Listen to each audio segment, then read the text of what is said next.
සුබම සුබ දවසක් වේවා ඔයාලා හැමෝටම. ඉතින් කොහොමද? ඔයාලා හොඳින් නේද? අද මේ දවස වෙසක් පුන් පොහෝ දින. ඉතින් ඔය අපේ ගෙදර තියෙන ෆිටෝනියා මල් ටිකක් බලන්නකෝ ඒ ගහට මොකක්ද වෙලා තියෙන්නේ කියලා. ඒ කියන්නේ වැස්ස වැඩියෙන් හම්බ වුණාම ඔය ගහ ඔය වගේ නිකන් මලානික වෙනවා. මල ලස්සනට පිපිලා තියෙනවා. හැබැයි තද අවුවට හරිම ලස්සනට පිරිච්ච ගතියෙන් තියෙන මල් පැලයක් තමයි ওই මල් පැලේ.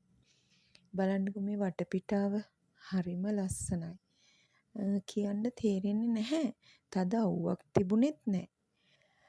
ඒ වගේම වහින්න වගේ තිබුණෙත් නැහැ. ඒ වුණාට පුදුම ලස්සන පරිසරයක් තමයි අවට තිබුණේ. මම ඔයාලට මෙතන මේ විදිහට පෙන්වන්නේ තව චුට්ටකින් කිව්වට හැන්දෑවෙද්දි එතන කොහොමද කියලා බලන්නකෝ. ඔය තියෙන්නේ අපේ ගෙදර පිටිපස්සේ. හැමදාම පෙන්වන්නේ ඉස්සරහනේ. කැලේ වැවිගෙන එනවා හොඳටම. මොකද මේ සැරෙන් සැරේ ලොකු වැහි වහිනවනේ. ඉතින් දැන් වත්තේ තනකොළ කපන්න පටන් අරගෙන තමයි තියෙන්නේ. මෙහෙන්නකෝ යන්න පොඩි බඩුවක් පෙන්වන්න. බලන්නකෝ මේ ජම්බු ගෙඩි වල ලස්සන ඒ පාට. මම ජම්බු කන්න ආස කෙනෙක් නම් නෙමෙයි. නමුත් මට ඔයාලට පෙන්වන්න උවමනා වුණා. හරිම ලස්සනයි. මේ ගහ මැරිලා වගේ තමයි තියෙන්නේ. නමුත් ජම්බු ගෙඩි 6-7ක්ම තිබුණා. ඉතින් අපි වෙසක් කූඩු අලවන්න පටන් ගත්තා. තාත්තා තමයි මේ කූඩු 10ම හැදුවේ. හස්බන්ඩ්ගේ තාත්තා. ඉතින් අපේ ගෙදර 5 දෙනාම එකතු වෙලා ඒ වලට කොළ අලවන්න පටන් ගත්තා. අපි වෙන අවුරුදු වල වෙසක් කූඩු සම්පූර්ණ සුදු පාටින් තමයි හදන්නේ. ඒත් මේ අවුරුද්දේ පාට ටිකක් වෙනස් කරන්න හිතුණා. අපි ඉතින් සම්පූර්ණ කූඩු 10ම කහ පාටින් තමයි අලවලා ඉවර කෙරුවේ.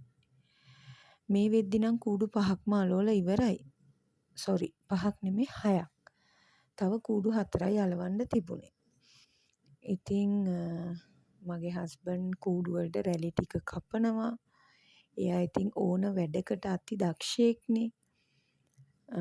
එයා රැලි ටික කපලා දෙනවා. මමයි අම්මයි දුවයි අපි එකතු වෙලා අලවන්න තමයි මේ ලෑස්ති වෙන්නේ. ඔය ඉතින් අපේ දුව වැඩේ පටන් ගත්තා. ඔතන එහා පැත්තේ මමත් ඉතින් ඉඳගෙන ඉන්නවා.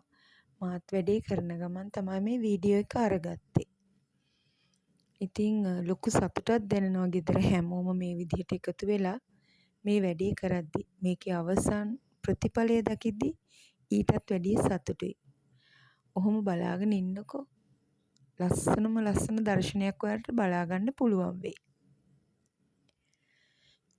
ඔන්න ඔය ඉන්නේ මම තමයි. මං කිව්වේ මම මෙහා පැත්තෙන් ඉඳගෙන ඉන්නවා කියලා.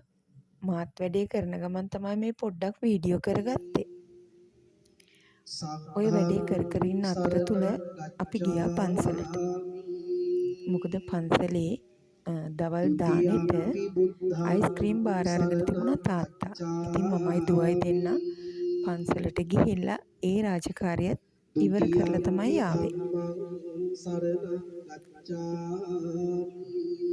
ඔය පන්සලේ බෝගහයට තමයි අපි හැමෝම ඉඳගෙන ඉන්නේ. පුදුම විදිහේ සැනසීමක් තමයි දැනුනේ. මෙන්න තියෙනවා අපි හදපු අර ලස්සන කූඩු ටික. දැන් හස්බන්ඩ් ලෑස්ති වෙන්නේ ওই කූඩු ඔක්කොටම ලයිට් ටික දාන්න තමයි. හවස 5ට විතර ඇති ওই වෙද්දි වෙලාව. හැමදාම අපි හවස 5ට විතර තමයි හැම අවුරුද්දකම අපේ කූඩු ටික එළියට දාන්නේ. ඒක නිකන් හැමෝටම සර්ප්‍රයිස් එකක් විදිහට.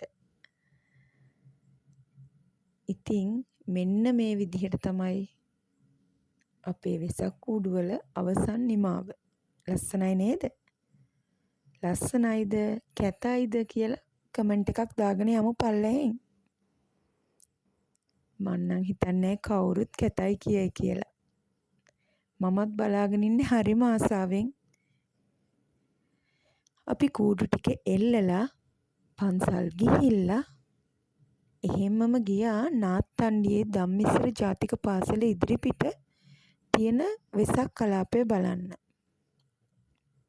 ඔය බලන්නකෝ ඔය ඈතින් පේන කූඩු ඔක්කොම හදලා තිබුණේ රෙදි වලින්. වැස්සට තෙමුණත් කිසිම ප්‍රශ්නයක් නැහැනේ. මේ වගේ කැරගෙන කූඩුත් 4ක් විතර තිබුණා. අයියාගේ පුතාගේ පන්තියෙනුත් ලස්සන කූඩුවක් හදලා තිබුණා. මං ඔයාලට පෙන්නන්නම්කෝ ඒ කූඩුව. මේ කූඩුවත් හරිම ලස්සනට තිබුණා. ඔයාලා චුට්ටක් නැවතිලා බලන්නකෝ. මේ තියෙන්නේ අපේ යුමී පුතාගේ ක්ලාස් එකේ ළමයි එකතු වෙලා හදපු කූඩුව. හරිම ලස්සනට තිබුණා. හරිම පිළිවෙලට හරිම නීට් එකට තිබුණා. මාස 2ක විතර මහන්සියක් කියලා තමයි කිව්වේ.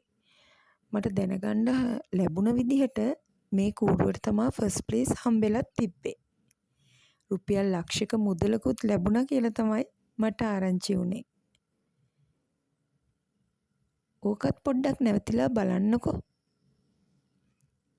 ඒ වගේම 2 වසර 3 වසර 4 වසර 5 වසර හැම වසරකින්ම ලස්සන නිර්මාණ මේ පාර දෙපැත්තෙම තිබුණා.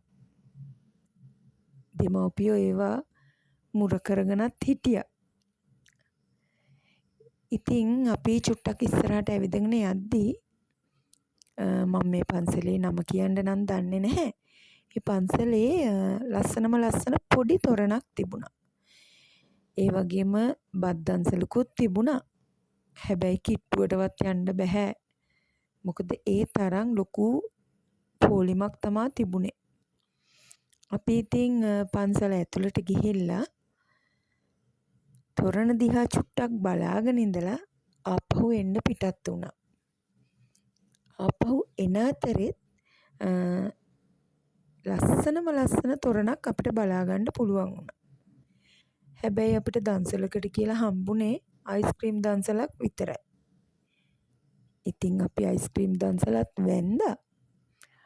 ඔන්න අපි එන්න පිටත් වුණා. අපේ වෙසක් ලස්සනයිද කියලා කියන්නකෝ. ගොඩාක් ස්තුතියි මගේ වීඩියෝ එක බැලුවට. ගිහිල්ලා එන්නම්.